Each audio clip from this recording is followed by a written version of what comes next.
start our Colne tour on the 2nd of June 2024. Exactly 71 years ago our Queen was being crowned at Westminster Abbey. So it's a historic day anyway.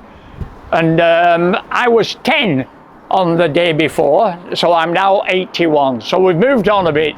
So we'll go around the corner and show you something interesting to start off. This part of town has always been the quieter end of Colne, originally called West End, because we are at the west end of town, and then Manchester Road, and then of course Queen Victoria's consort, Prince Albert, died, and every town and city in England had to name a street after Prince Albert, Albert Road.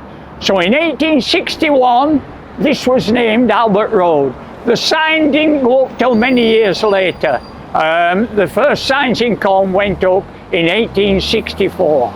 But there's a sign missing here. I haven't got it. I've got 81 street signs. I haven't got this one. If you look carefully there, there's some holes along there. This Crown Hotel was built in 1862. It was going to be called the Railway, but the commercial hotel where we'll finish our tour was going to be called the Railway because the railway ran from Lenchers bringing coal up, but they called it the Crown Hotel instead.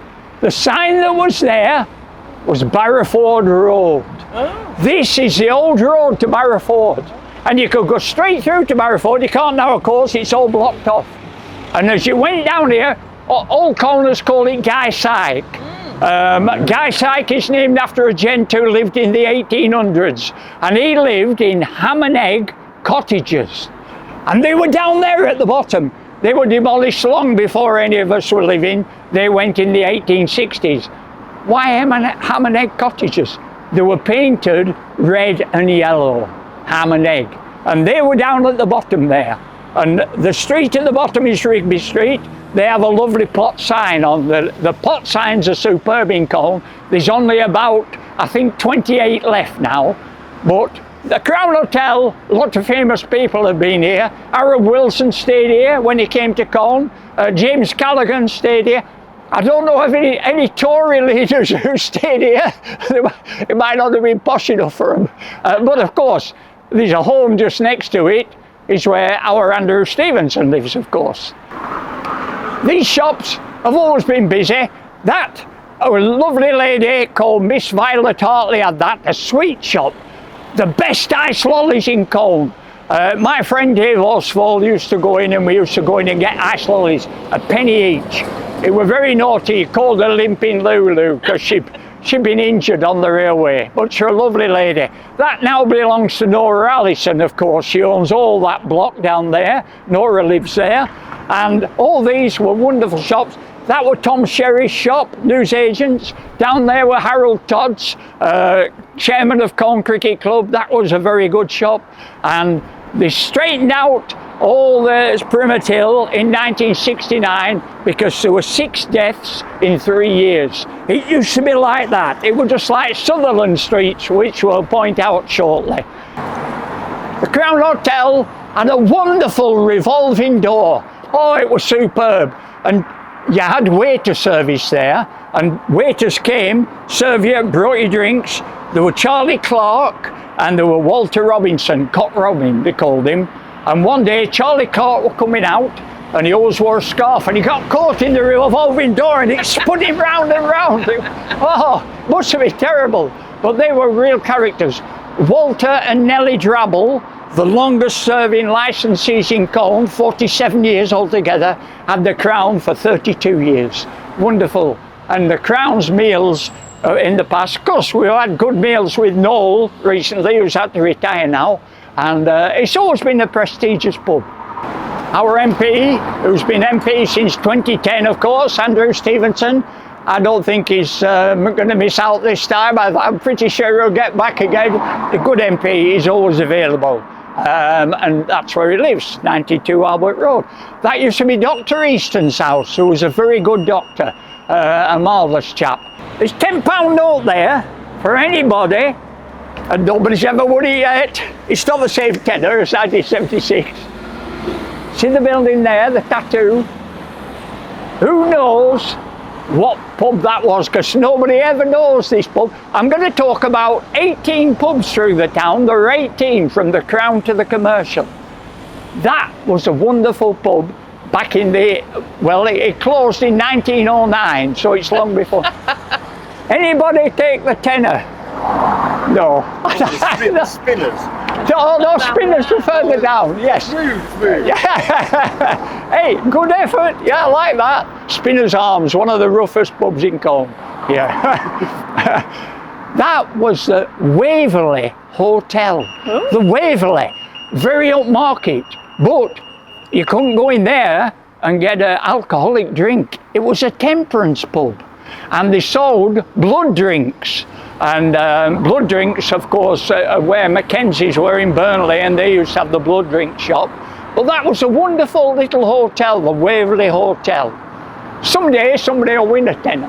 That's, of course, where Wallace Hartley lived shortly. He was actually born at number 92 Greenfield Hill, but for a time, Wallace Hartley, Colne's hero, of course, on the Titanic all them years ago, he did live there for about 10 years, I think it was.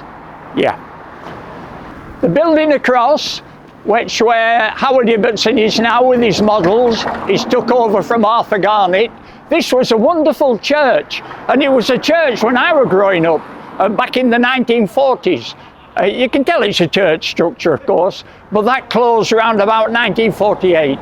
And now it's West End Buildings, of course, which is nice because this was called originally West End, the West End. It was an infirmary during the First World War. Yes, correct, yes. You've won a tenner, Sarah. Okay. Over here, the car park, where the old Colne Courthouse and Police Station was.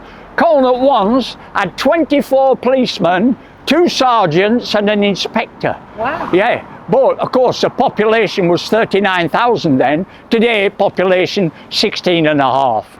I forgot to mention, you might just see it, Albert Court, which is just over there, and Albert Court, where 2 of Colne's great characters live.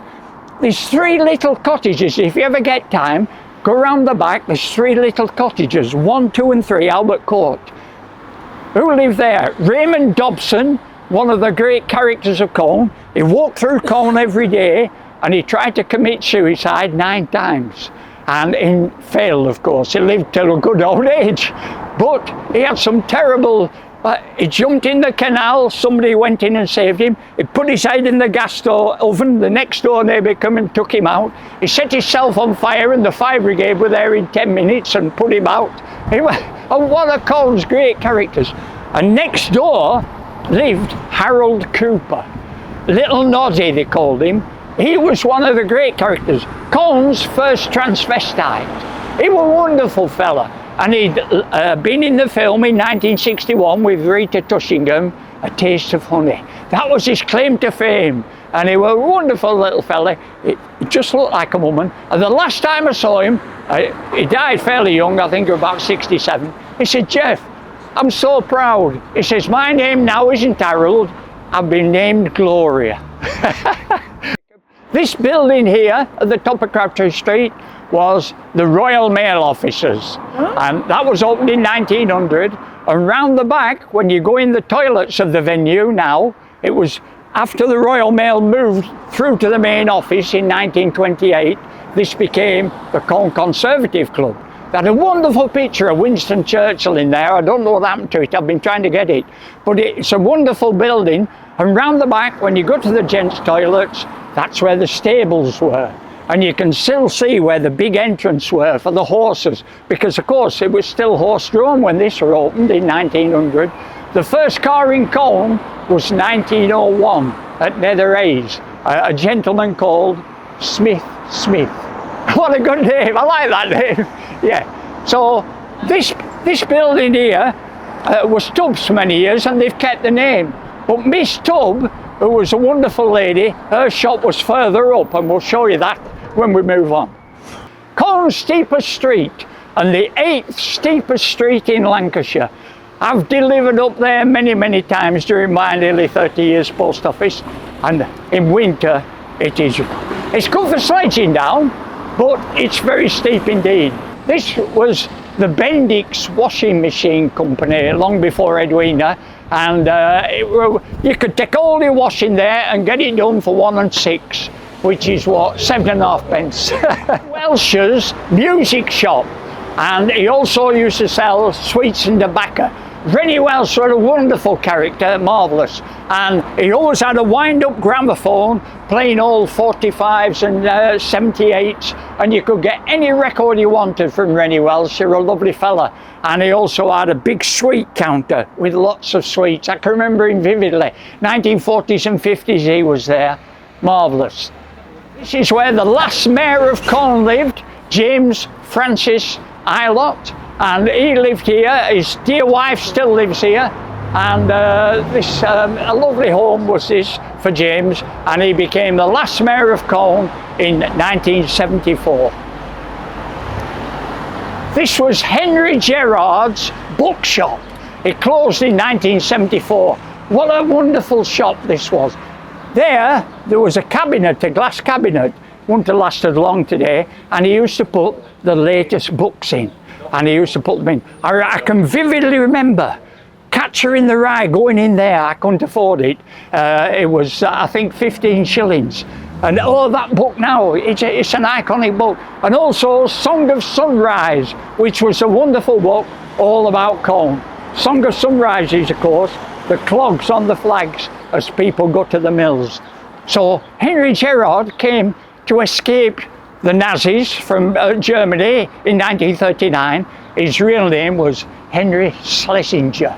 So he changed it to a more English sounding name. But him and his wife, it was a wonderful bookshop. They had thousands of books all there. And the frontage still, it's a lovely frontage. It does Colne proud, that. And there's, of course, the original tiles when it was built. It's a nice block, is this. A lot of historic people have lived down there. William Scott Matthews and George Salisbury and William Almond, all well-known Colners over the years. And here, of course, behind we have the Titanic, the model. And there is Wallace's original bust, which went up shortly after he died. And sadly,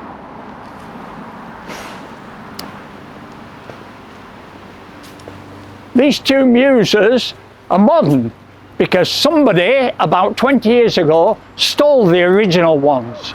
So they were muses of, I think, music, and I'm not sure what the other one is. But Wallace, of course, still remains the same as when it went up over 100 years ago. So we're very proud of that. Every mill in Colne, all the people used to give a penny a week towards this memorial. And we're very pleased that it actually happened. But these are the original mountain steps from the Cross Keys Hotel, number 16, Colne Lane. And that was ancient. I went in it before it was demolished. A really ancient, and these steps are outside, and Wilfred Spencer, Colne's historian, had them put here when it was demolished in the 1960s. So they're from the Cross Keys. This is Colne's very first gas lamp. Oh, that's still on there, look. There it is. It says 1840. It needs a repaint, Sarah, I think. Okay. Yeah, that'd be lovely to do that. There's the date, 1840, just as Queen Victoria came to the throne 2 years earlier. And this was from Croft Corner. Sadly, the original top's gone. Somebody stole that. Because when it was put here, back in 1967, it had a lovely top on it, but it's still a survivor. I mean, it's a lot, you know, a bit of iconic old Colne. Round the back here, that tree has tawny owls nesting. And I've lived down Lancaster Street, 18 Lancaster Street now for 56 years. And every winter you can hear them. And then in summer, of course, you can hear them flying about and getting, well, I don't know whether they're catching mice or whatever for the young. So we're very proud of them tawny owls. They've been there ever since I can remember. This is a Carnegie Library, opened in 1907. A lovely building, and it has a wonderful Colne coat of arms. Not quite as good as the town hall one. And it's just inside there. I mean, you can see it like at the town hall when you look out. And that was put in 1907. This, of course, was the Gables, a private home. And the gent who had it had 24 servants. Can you believe that? All them years ago. But it's a lovely building. Absolutely lovely building. And 1907 isn't when it was built, of course. That's when it was turned into a library. Yeah. Lovely memorial which went up in 1930. And it has a lovely Colne coat of arms on the side. And there's the brave men and women who died during the two wars, of course.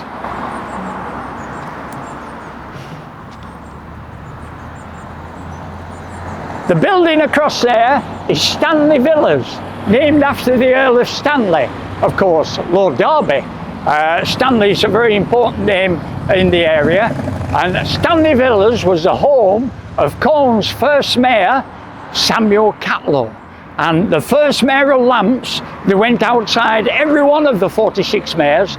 The first mayoral lamps were there in 1894 when he was the first councillor, the first mayor, the first alderman and the first freeman, Samuel Catlow. And he lived there, a lovely home, it's beautiful inside. That is Bank House, and that was the clinic. And when I was growing up, you went there for your orange juice. Oh, lovely little bottles of orange juice. And cod liver oil. Oh no. Oh, if you had the cod liver oil, you could have some orange juice. Oh, but it was marvellous. They used to teach you, you won't believe this today, but there was a nurse Gorn there, they called her Nurse Gorn.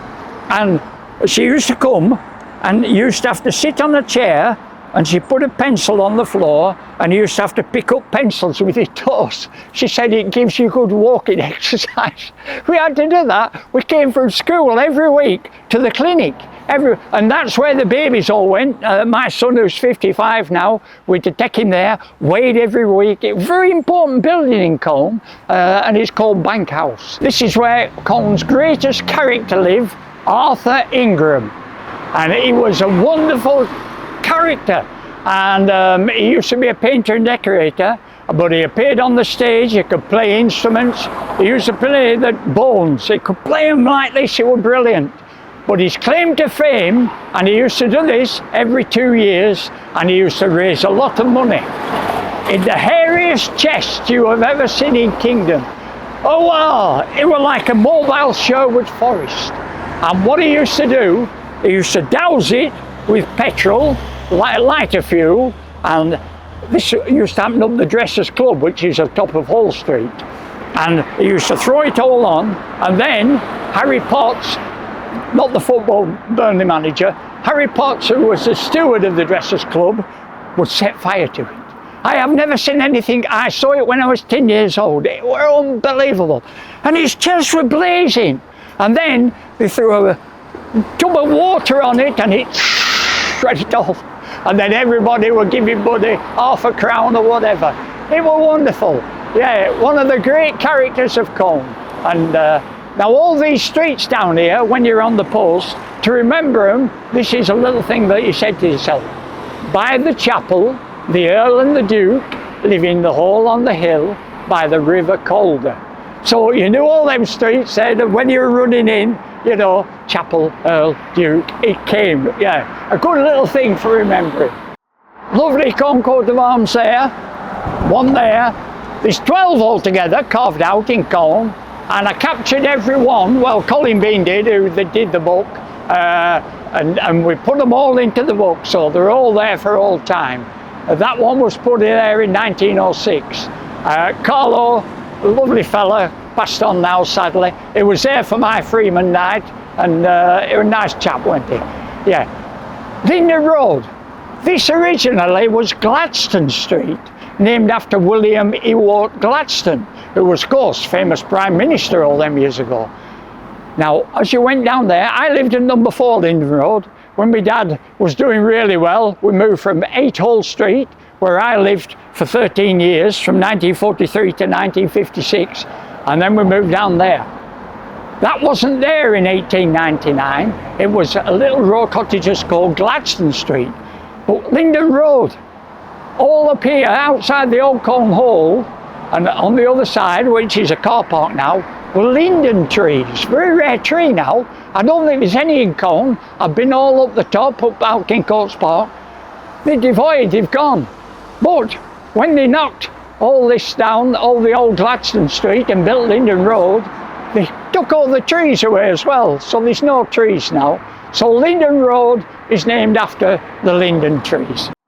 This is number 49, Albert Road, a historic house.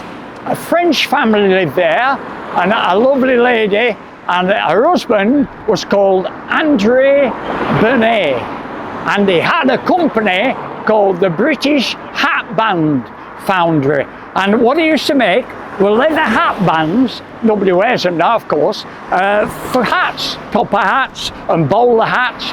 And his business was down in Waterside, but he had a terrible death. It was driving along Keighley Road, this is about, I should say, I think it was about 1952, and his car exploded and blew up. And poor old André Burnett was in the middle of the road, sadly died that day. And a lovely fella, I can remember him growing up down Hull Street. Hull Street Chippy, of course, when the blues are on, it's the busiest chippy in Colne. We're very proud of the telephone boxes. In the year 1984, they were going to be taken away. And I got a petition up, and we had one in the front office and one in the back office where we worked. The Royal Mail were at the back, and everybody who came in signed a petition. We got 864 signatures, and BT backed down and didn't take them away. So I'm so glad that they've been there since 1936. So they went there when King Edward was on the throne. Yeah, early 1936. So they're in pretty good order to say they have survived. There's so many gone. There used to be 150,000 of them telephone boxes. They reckon today there's only about 22,000 left, which is a small amount when you look at the whole of Great Britain.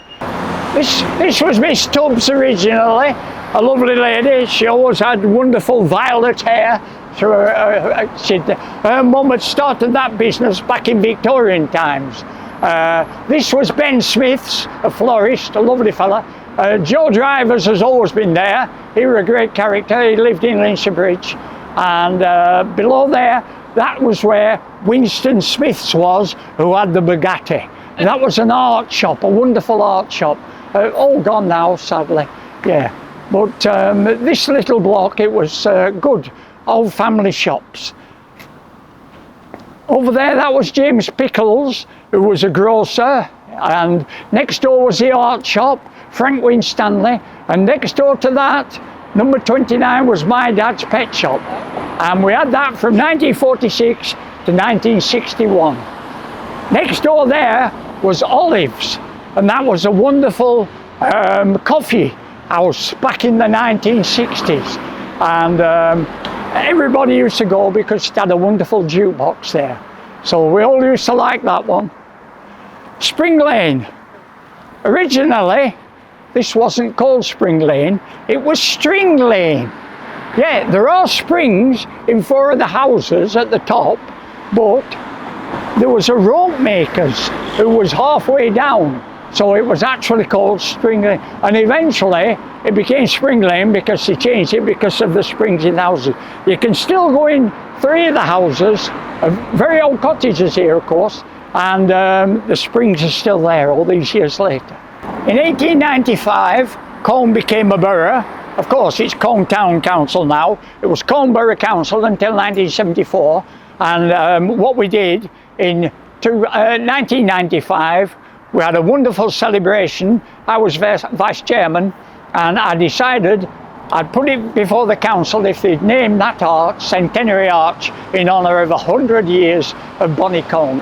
This was lovely. There was a toy shop there. There was a haberdashery shop there. This was a record shop. They were all good shops. This was always been a solicitor's. When I was courting my wife back in the 60s, After we'd been to the coffee shop across, we used to stay there and have it, because if it were raining you could go underneath, of course. And across here, where the Turkish barber's shop is, that was Pilkington's Ironmongers. What a wonderful shop, you could get everything there. Everybody used to go for SO Blue and things like that, and they used to have Airfix models in the window, and you could go, and that was one of the best shops in Colne. Yeah. This then was Barclays Bank. Of course, it's gone over to Skipton Building Society now. Albert House, this was a private residence for many years, and this is where Dr. Bryson, who came to Colne in 1955, was a doctor, and Dr. Eady, who had the fastest Maserati in the country. It was clocked on the back roads going blubber houses at 143 miles an hour. Yeah, a Maserati. And he used to come and he'd had a drink, he loved whiskey, and he'd drive everywhere in his Maserati. Wonderful, great character, marvellous. This building, Stanley House, of course, 9 chimneys. They had 9 fireplaces in that building, wonderful. And this is now an old folks' home, of course, so it looks after people. The building across there was John Scott's. He was a great character, and that was a fish and fruit. And his sons, Graham and Brian, used to run it after him. John Scott used to stand outside every day and call people in, twice round the lighthouse, come and get these fish. They were a marvellous character, wonderful, John Scott. And his son Brian used to go out into the countryside, catching pheasants and whatever, and now and again he'd bring deer back. He used to sell venison, and I'll show you where the railings still are outside. I call it bland, because the church that was there before was a wonderful, wonderful Georgian building built in 1828, and it was a Wesleyan chapel, and I went there from 1951 to 1958. I went to Mount Zion, which burned down in 1951, from 1946 to 51. But they pulled it down, and this is what they built there. I mean, it still survives, you know. All up here, when you're walking up there, you're walking on dead people, because all the graves, they didn't take them away, they just flagged them over, because this graveyard came right out to them railings, and they never got in touch with anybody, because most of the graves were from the 1820s until the 1900s. So they just flagged them all over. There must have been about 400 gravestones in there, wonderful ornate ones, and they just took them all away. The moving notice board now, it's a far nicer one, got the Colne coat of arms on, and Granny's Kitchen is photographs all over Colne, and we go to Granny's Kitchen. If you want a meal today, go down Dockray Street to the Old Market Hall, and it's really good food there, I can recommend it. And here is our wonderful town hall, opened on the 13th of January 1894, and it still survives thanks to people like Nathan and Sarah and David who keep it going.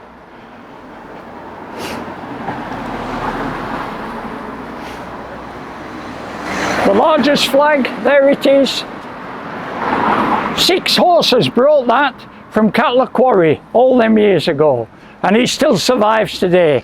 It was levelled out, you can see where it was levelled out in 1955 when our dear Queen came, and then she wouldn't trip over when she came in, the front entrance there, and we now have a wonderful Colne coat of arms there, which is superb when you look through down Exchange Street. There's a benchmark. You can see the benchmark there. If you look at an Ordnance Survey map, you can see exactly the height you are when you stand there. This isn't the tallest place in Colne, I'll show you that as we go through the hole in the wall, but there is 546 feet above sea level. So when you see a benchmark, and there's about a dozen left in Colne, you can tell exactly how high you are above sea level. This is a historic step, although it has been somewhat eradicated over the years. Wallace Hartley, as a 14-year-old, came to work here at the Craven Bank all them years ago. And he did 3 years here before he became a musician, of course. There's my cabinets, all old Colne in them. If you go and have a look, everything to do with old Colne. And I do change it over. The King's Head Hotel, that was lovely inside. What happens is they change it to the Wallace Hartley, which we're very pleased about. And when I got married at the Parish Church in 1968, a taxi, big Bentley, belonging to Dorothy Hayes, took me from there with my wife Ruth to there, and then we had our reception. So it wasn't very far to go. Where we had the reception, it's now the gents' toilets upstairs. So, but it's still a lovely building, is that? It was originally higher up. The King's Head was at the corner there, and they pulled it down in 1924 and built this building then in 1925 that opened. I was christened here with John Ross McVicar in 1943.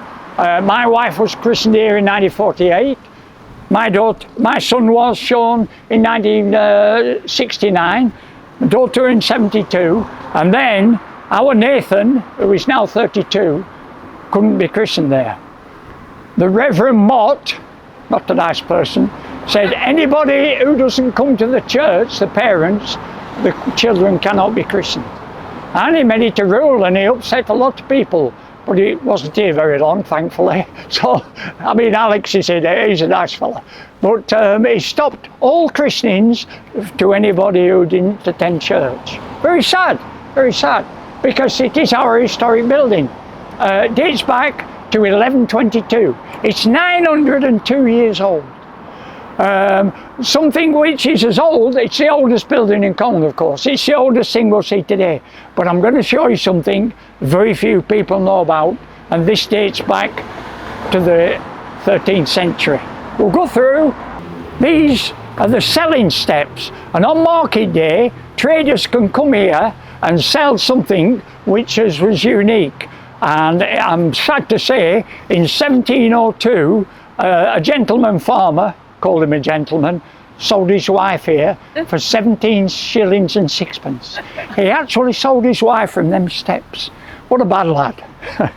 There's some very old gravestones around here. 1606, 1614, and at the front there's a gravestone with nothing on it whatsoever. It's completely blank. It's a witch's grave.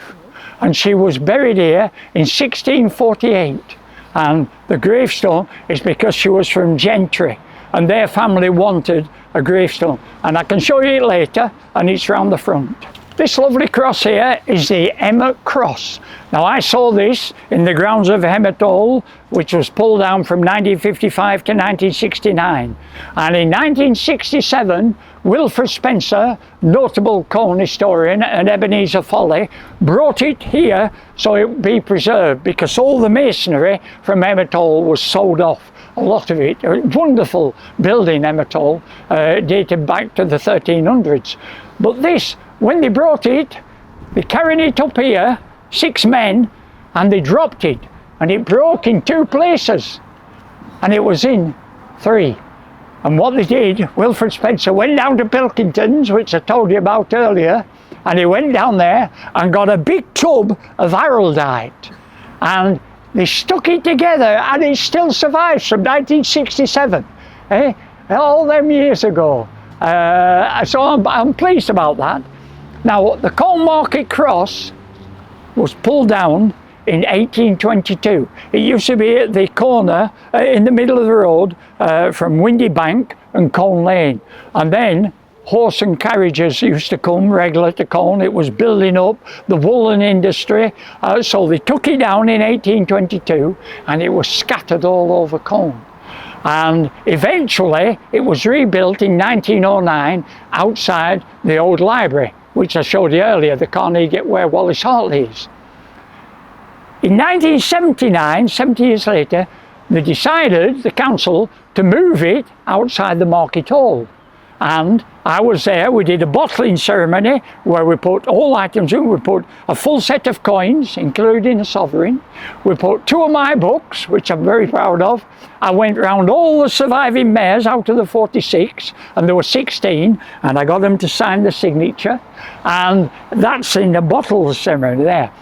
But when we got all the bits from the old 1909 when they rebuilt it, Market Cross, inside was a stone, and on it had been scratched on original stone 1296. The original one when they built. We got the Market Fairs Charter in 1120 and the Market Cross, and here it is. I had it brought here. I didn't want to put it inside the Market Cross like it was before.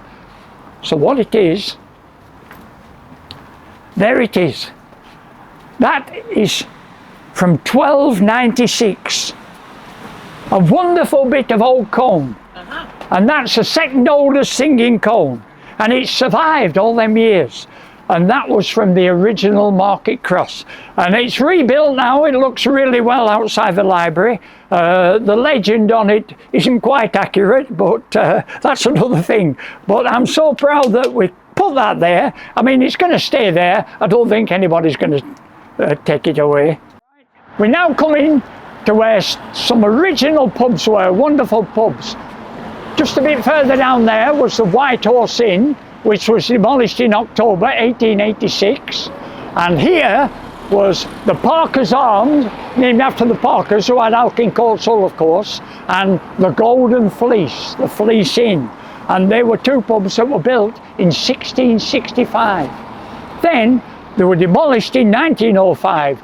They got past the sell-by date, and they were up till 1955. And Fred Smith, a wonderful antique dealer, took over the Fleece, and I used to go in as a young lad and get antelope horns and wonderful things. He had stuffed birds. Oh, it was marvellous. The Duke of Lancaster was original, the Shepherd's Arms. I was the first barman there, and it opened on the 8th of November 1963. And Albert, who ran it, had come to Colne, and he'd heard it was a bad town. There were a lot of wrong people. So he started barring everybody. Poor old Mickey Rogers knocked an ashtray off, and he said, "You're barred." And from the 8th of November 1963 to the 1st of January 1964, he actually banned 64 people. They were really worried there were going to be trouble, and there never were any trouble. They were a wonderful pub. And when it opened, a pint of bitter was 1 3/8, and a pint of mild was a shilling. You could have a rum and black for 1 6/10. So times have changed, but they changed it to the Duke of Lancaster due to our friend. He's on the council. Neil Butterworth? No? Not Neil Butterworth? Yes, Neil Butterworth, you've got it, yeah. Because Neil is a big believer in the army, of course, he served there, and he says, we must change it to the Duke of Lancaster. So it still survives. It's a typical 1960s building.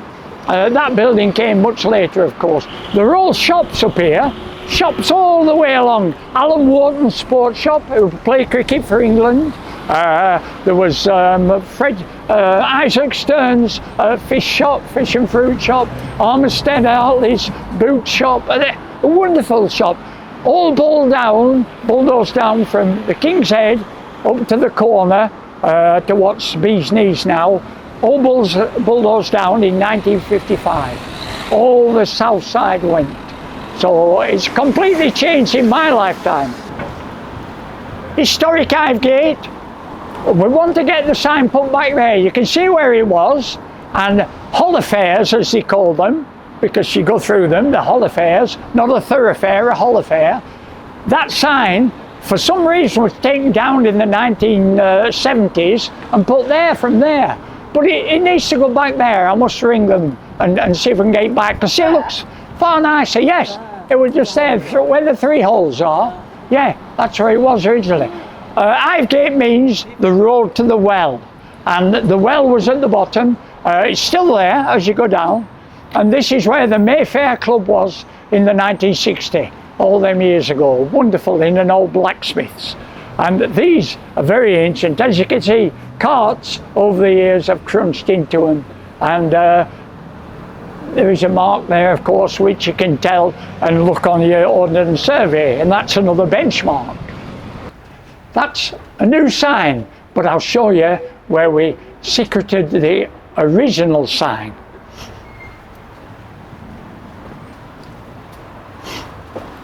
There was a doorway here, and sadly it's all been stuccoed over now, and the doorway said 1667.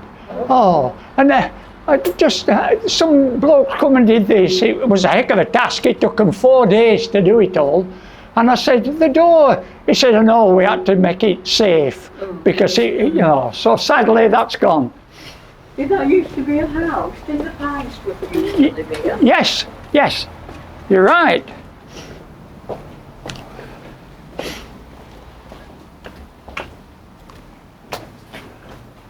And there's the original sign, Black Horse Yard. Now, David Norris, who lives about, yeah, there it is. Yeah, and yes, there's yeah, that's right. And David Norris lives there, down at, I think it's number, let's work them out for, yeah, number 2, Black Horse Yard. And here it is, and that, it's painted it black, and then nobody would come and pinch it, because if it were black and white, people would know and see it. So if you look down here, it's wonderful, historic old buildings. These date back to the 1600s. It's another world. And across there was Wildman's Arcade, and the arcade still survives, of course, and above was a snooker hall where Joe Davis himself came to Colne in the 1930s and played snooker there. It was called Cuffy's Snooker Hall. And this prestigious building, of course, was Burton's. That's where I got my first 3-piece suit, and it cost £4.15. Richmond's Court. Oldie worldy buildings here, really old. This was Packham's fish and fruit shop. Richmond's Court, named after Frank Richmond, who had an ironmonger's shop, and then he went Richmond and Whittaker, and then when he retired, it became Willie Whittaker's shop. And that's a lovely sign from 1874. And Richmond's Court had all oldie world buildings here.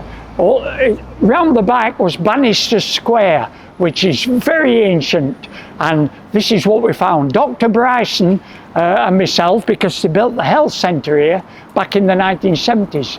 So what happened was, we found this wonderful grindstone. This is a communal grindstone which we found buried when they took away Ernest Packham's and demolished it. That dates back to 1750. 1750. And I'm so glad that we found that. So we got the council who kindly put it there for all time as a reminder. Down this little passage, Richmond's Court and Bannister Square, used to be a blacksmith's, a whitesmith's and a tinsmith's. And of course, you don't see any of them in Colne now. Historic Red Lion Inn, built in 1791, of course, a coaching inn, and the Red Lion didn't go up till 1904. So he hasn't been there as long as this wonderful Georgian building. But the Red Lion, that's one of the first things I remember as a little lad walking through Colne, and my dad lifted me up to the Red Lion. It's historic. It's been there 120 years now, and the 2 little ones at the side, they were put there about 10 years ago. What's the brewery, Geoff? Brewery, that's Sam Smith's. Yes, Sam Smith's Brewery, and it's also been Timothy Taylor's. They had some windows in there. Let's get the date right, 79, Jackie Penman and Terry Brown were battling in there and fighting and going berserk, and came through the window. Jackie Penman actually came through the window. So what they to do, they to make a new Lions. But what they did, they put the wrong colour there. It should be a red foot, and it's white, and that's because it was smashed. And so that's why the Lion has a white foot there when Jackie Penman came through 1979, and then he got sent away to Strange Ways for 6 months. a good pal of mine. This is one of the oldest trees in Colne, this willow tree. When it comes out full, it's absolutely superb. And this used to be High Street, one of the Windy Bank streets that's all gone. There were 6 streets going down and they've all gone now.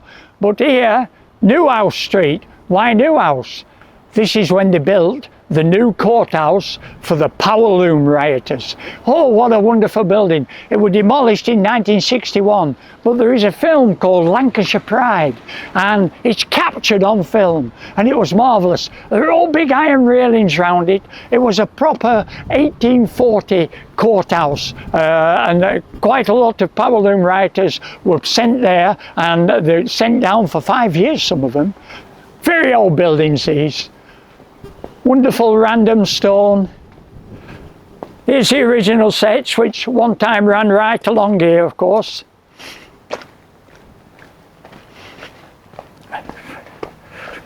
That'll date back to about 1870. Now you probably have to shield your eyes, but if you look up here, at the corner here, Sarah and Nathan, that is a sign from 1864, and in them days all Colne signs were painted dark green and light green. Why, I don't know, and that's the last surviving one that is dark green and light green. There were racing green and a lime green. Oh, we mustn't paint it then. No, it's the original painting. I was going to offer to, but And it's survived there since 1864. And it's wonderful. And Newhouse Street, of course, new courthouse. Yeah, it's very difficult to capture on camera. And when they filled it in, when it was demolished in 1974, they left all them metal. So if that's ever taken up, you can see all these wonderful cast iron metal sides to the street for the horse and carts. And it was a marvellous street. Hiya, you're all right. So Nineveh Street and the Crofters Cottage there, which dated back 680 years. A wonderful building, a Crook building, and that was bulldozed down in 1974. So sadly, all these streets have gone, but they've still kept the sign there for Parliament Street, which I'm glad about. That used to be Woolworths. Woolworths, everybody used to go to Woolworths. That was there for many, many years. That opened in 1930. And closed in 1986. I got the sign off it. I got the Woolworths sign. So,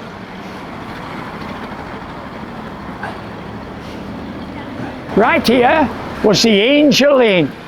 Dated back to 1790, and as you went inside, there was a wonderful stone angel, which had been outside in the original, and then they took it in because it was too heavy, it was falling over.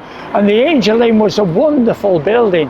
Of course, it's all been fronted now, altered completely. But that dated back to 1790. This was Herbert Hartley's, a wonderful shop. Electrical dealers, you could get everything there. When we were setting up home, we got our first washing machine there. But this is historic, Higgin Chambers.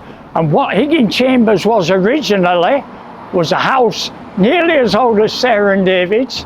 It was Higgin House. A wonderful building, Georgian mansion with dated drain pipes, same as yours. 1771 Higgin House. And the chap who lived there was Dr. A, 3 A's, G, Dickey. Dr. Dickey. And he was one of the great characters of Colne. And he used to walk around Colne in a top hat, and his house was wonderful. They bulldozed it down in 1932 to make the gas showrooms. Oh, if you go around the back, you can still see the original half of Higgin House, because the back was kept intact, but the front bulldozed it down, and now today I think it's private residence. But it's a survivor there. They have called it Higgin Chambers. And it's historic because it was one of the fine Georgian mansion houses. Opened in 1973 after they closed the old one down Albert Road, and Cider Ronnie used to call this the glass house. He says, wherever you go they can see you what you're doing. He was a great character. He once drove a white horse white through. It was marvellous. It was gypsy stock, and he used to ride his white horse, but he used to sit on them benches there drinking cider all day. A great character, long gone now of course, cider on his saddle. And this was demolished. The building, a wonderful church was here, Unitarian church, gone. And what happened was, through the back, you went to Dockray Fold. And Dockray Fold was 6 cottages. And in number 2 was born Samuel Catlow, our first mayor, who we're so proud of, and opened the town hall all them years ago. And he was born at number 2, Dockray Fold. Long gone of course. I worked there back in the 60s.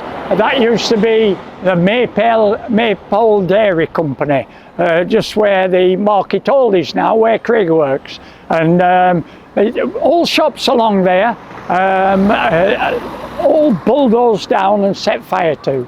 And there were wonderful shops on here.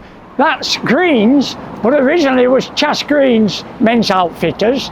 And this was Shepherd and Catton's, which was a wonderful watch shop, jewellery.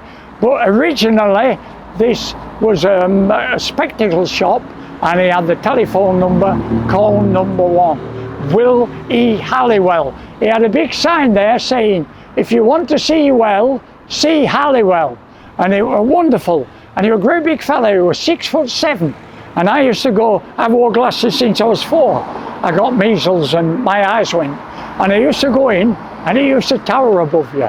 And when my dad used to ring up to make an appointment, he just went like that on the phone, 1, Colne 1. He didn't know, no STD then, just Colne 1. It was the first telephone in Colne. Originally the Union Hotel, and originally the Mechanics Institute for people to go and learn and do drawings and hundreds of things.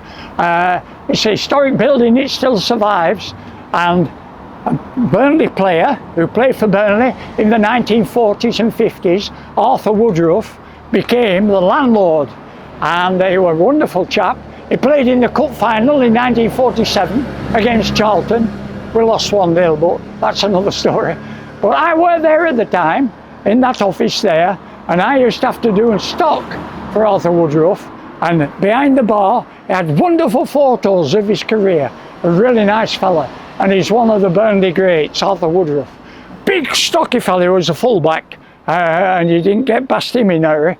And when I interviewed Jimmy Mack years later, he said one of the toughest men I've ever known, Arthur Woodruff. A lovely fella. And he had this pub for about 4 years. It was Edwin Waterworth's builder's yard and joiners. It was a master joiner, was Edwin, but back in the 1980s, he met the Queen, who gave him a medal. And what he'd done, he raised so much money, he used to collect postage stamps, thousands of postage stamps, and he raised big money for deprived people. And the Queen met him back in the 1980s. He was very proud, and he received a medal. I think it was a George Medal I think he got, and he was a nice old derelict now. His son Malcolm, I think he's passed away, so we don't know what's going to happen to this row now. This lane is historic, very historic. Every year for 20 years, Lord John Sanger's Circus used to come to Colne, and they used to parade through. I have photographs of them with elephants, camels, zebras, but back in 1897, a zebra escaped. And this zebra, they were coming along here with all the elephants and all the paraphernalia, and Lord John Sanger himself was still living then, and he told his men to get the zebra, and there is a photograph, and I've been looking for it for years. I saw it many years ago. It was in Wilfred Spencer's collection, and he shows the zebra coming down this path. Oh, it's wonderful. It's like Africa's come to Colne. And the zebra escaped, and it took 6 men to catch it along the back there. And marvellous. And that was back in 1897. Yeah, Lord John Sanger's Circus. This is historic. This home, for 75 years, was the home of Dr. A.G. Macaulay. Dr. Macaulay. Wonderful. He practiced until he died. in his 90s, and he was a wonderful character. And I had to come here once. My dear old mum was very ill with toxemia, and I had to come here, and this is a survivor. I love this. That is a night speaking tube. And what you did, you pressed the bell, original bell from East End Buildings, and then Dr. Macaulay, hello, can I help you? And then you said, can you please come out? My mother's very ill. And that is a night speaking tube. I'm sure it's the last survivor of any. I hope you've enjoyed your tour, and I always finish off by calling 3 cheers for Bonnie Colne. Hip hip, hooray! Hip hip, hooray! Hip hip, hooray! Thank you one and all for coming. I've really enjoyed it. Thank you.